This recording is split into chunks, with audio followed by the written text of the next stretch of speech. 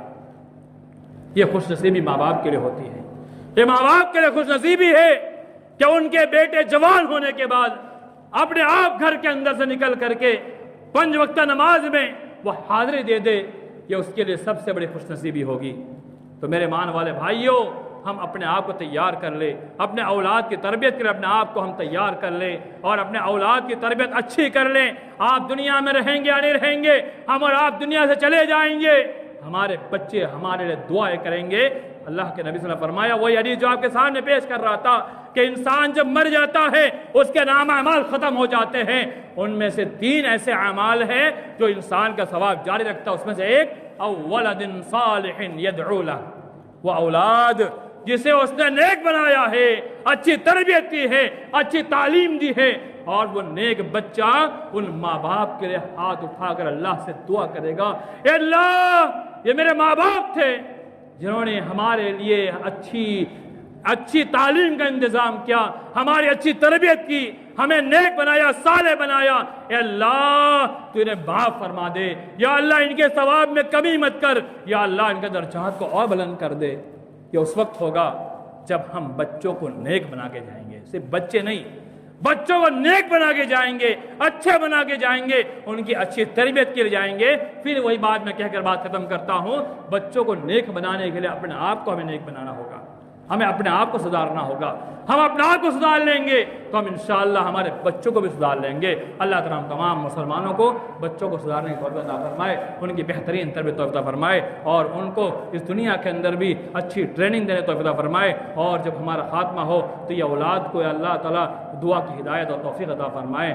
آمین۔ عباد اللہ رحمنی ورحمکم اللہ، ان اللہ یأمر بالعدل والإحسان وإیتاء ذی القربى وینہی عن الفحشاء والمنکر والبغی یعظکم لعلکم تذکرون۔ اذکروا اللہ یذکرکم ویستجب لکم ولا تقل تعالی عز وجل وهو الأکبر۔ اقیموا الصلاة۔